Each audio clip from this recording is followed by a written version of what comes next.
See there? Get a shot of that? Alright. Put it in my baking dish. Okay?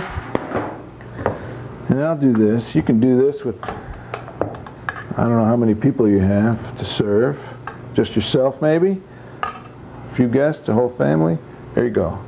Make these little packages. Just roll them right up. Fold in the sides and then roll up. It's easy. If I can do it with high school education, people in Boulder can do this no problem. Okay, fold in the sides. This one's a little tricky. Roll it right up. Okay. Nice neat little package. When you put them in the baking dish, put them with the folded side down. Okay? Makes sense, right? Fill these guys.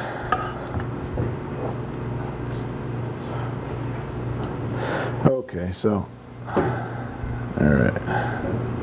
You know how to do that now? I think so.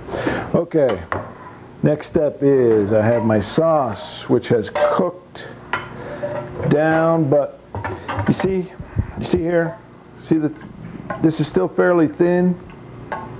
There's a reason for that. I'm going to bake these, okay?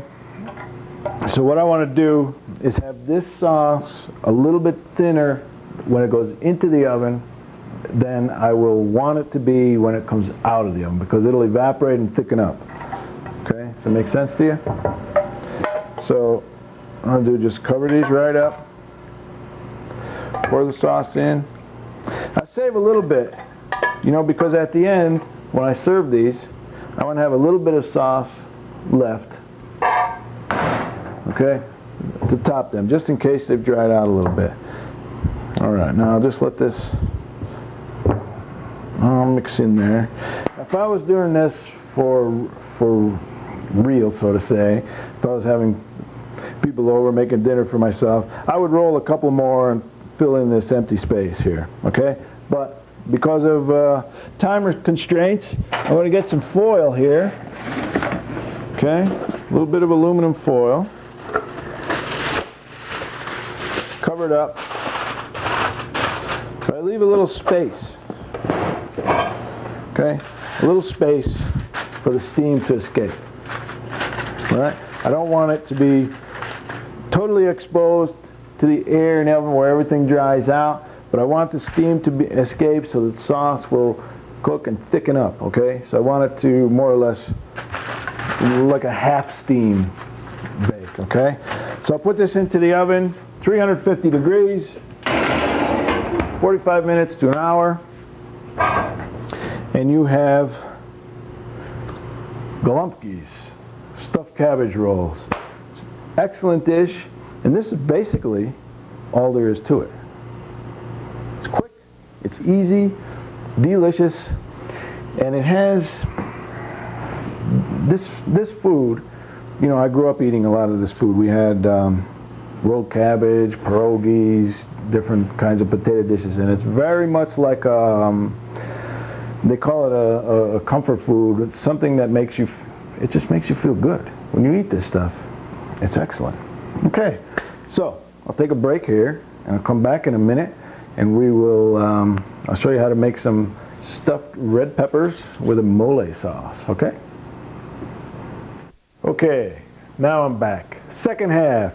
Now, this, we're going to go back, or come back from Lithuania to sunny Mexico, okay?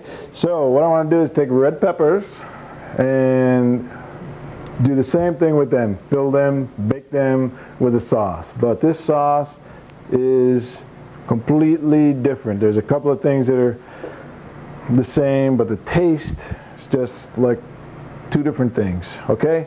So I'm making a mole sauce.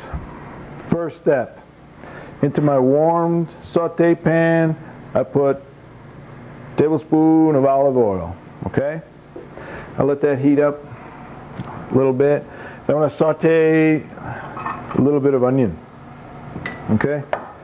Now here's where your common theme is. You have onion and tomato paste in this sauce also. But the seasoning is totally different. Okay?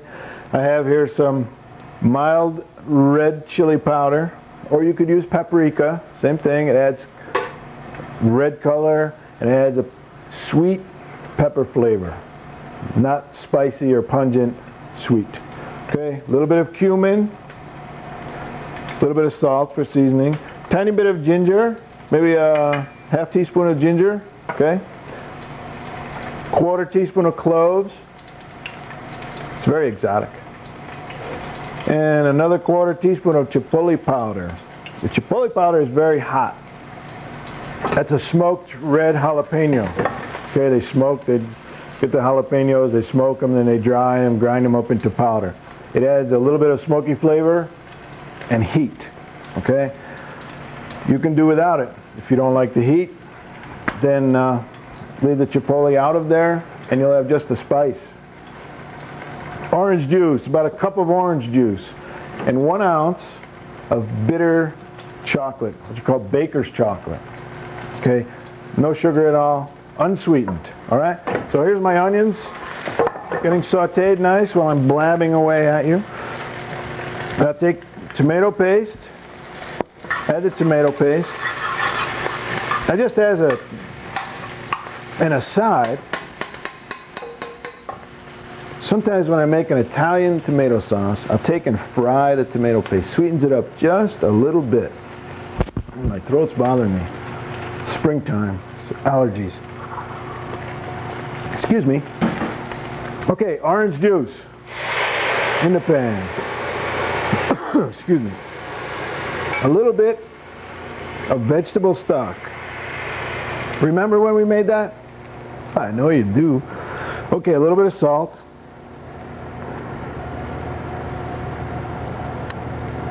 Your red chili powder, which is not hot, by the way, mild. Teaspoon of cumin. My quarter teaspoon of cloves. Quarter teaspoon of ginger powder. A little bit of chipotle for my heat. Okay? Stir this up. If I need to, I can add more stock, which I might need to add a little bit more stock, about 2 cups in all, and then I drop in my chocolate. That's the secret to this recipe. The chocolate adds a richness and a flavor that you just don't find, and with this, actually the national dish of Mexico is what, chicken with mole sauce, they say? Do we have a national dish? National dish of America? Well, Thanksgiving, right? Thanksgiving dinner. Excuse me, my throat. Me. Oh yeah, I'm better. All right, so you can also add to this a little bit of sugar. Optional. It depends. Sometimes I like this with a little bit of a sweetness, sometimes not. Up to you. Okay, so now you have your sauce. This is the first step. With this dish, 2 steps. For the sake of time, television, I'm using rice that I've already cooked in this show, okay? So, but what you want to do is put your rice on to cook. While the rice is cooking, make your sauce, okay? While the sauce is cooking, then you prepare your peppers, then you get your rice and the filling. You do it in steps and it won't take you all day. Okay, so, you know, think it out a little bit. See the color? Look at the color on this. The brown, look at that, it's beautiful. That's the chocolate, okay? So what I'm going to do is let this, a little salt, I'm going to let this simmer and thicken up just a little bit. In the meantime, I'll get my peppers ready and we'll come back and I'll show you how to fill these and how to sauce them and bake them. Same thing as with the cabbages. Baking time is a little shorter because you want the peppers to remain nice and crisp and sweet. Don't overcook this dish, okay? So I'll be back in a second and we'll fill our peppers and sauce them and bake them.